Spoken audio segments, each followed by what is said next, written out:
Su promesa era usar su genialidad para salvar el mundo, pero en lugar de eso, Sam Bankman-Fried acabó orquestando uno de los mayores fraudes de nuestra generación. Pues bien, esta es la increíble y vertiginosa historia de la caída del rey de las criptomonedas.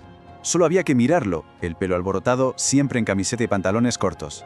La imagen que proyectaba era la de un genio un poco despistado. Un personaje, diseñado al milímetro para que cualquiera pensara, este chico es inofensivo. Pero claro, detrás de esa fachada se escondía un agujero de 8.000 millones de dólares. El dinero de sus clientes que sencillamente se esfumó, desapareció. La realidad, al final, es mucho más cruda. El chico que parecía inofensivo fue condenado por una estafa de proporciones históricas. Así que vamos a meternos de lleno a desgranar cómo se construyó este mito y cómo se derrumbó con todo. Y es que todo arranca ahí, en la creación de un mito. La imagen que Sam Bankman-Fried o SBF construyó con un esmero casi obsesivo.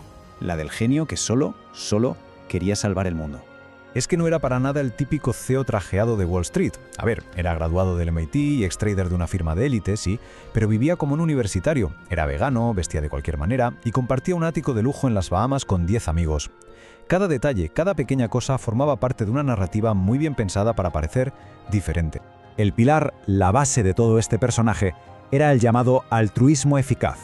Una idea que sobre el papel suena impecable. Usar la lógica, usar la razón, para hacer el mayor bien posible en el mundo. Esta filosofía se convirtió en la justificación moral perfecta para toda su ambición. A ver, para que se entienda, esta filosofía parte de un dilema muy famoso. Si ves a un niño ahogándose, ¿tienes la obligación moral de salvarlo, aunque te manches los zapatos o se te estropee el traje? La respuesta, obviamente, es que sí. Pues SBF cogió esta lógica y la llevó a un extremo casi delirante para justificar su ambición. Y claro, esto del altruismo eficaz le vino como anillo al dedo. Era la coartada perfecta. Su estrategia, conocida como ganar para dar, convertía la búsqueda de riqueza más salvaje en un acto casi heroico. Así que, oficialmente, no se trataba de codicia, No, era acumular una fortuna para salvar el mundo.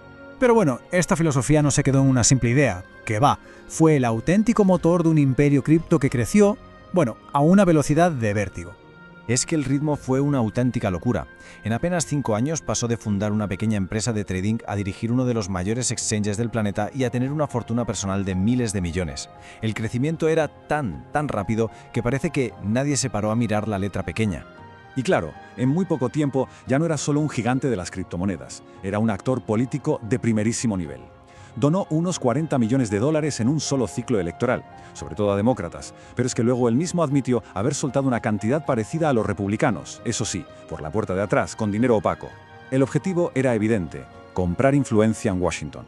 Pero claro, mientras todo el mundo aplaudía al niño prodigio, al filántropo multimillonario, empezaron a aparecer las primeras grietas en el relato.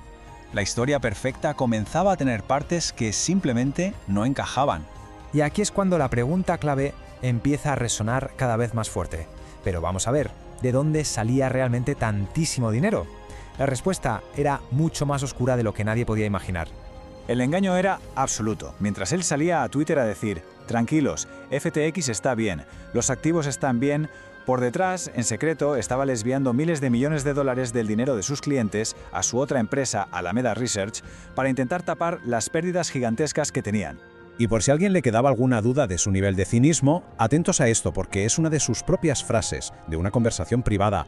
Admitió que toda su imagen pública, su ética, su altruismo, era, y cito textualmente, en gran parte una fachada. Un juego, un juego para caer bien y sobre todo para que nadie hiciera preguntas incómodas. Claro, una vez que la verdad empieza a asomar la cabeza, el colapso fue tan rápido y brutal como lo había sido el ascenso. El imperio que se había construido sobre mentiras se vino abajo en cuestión de días. Aquello fue una auténtica espiral mortal. El anuncio de su rival Binance provocó el pánico total.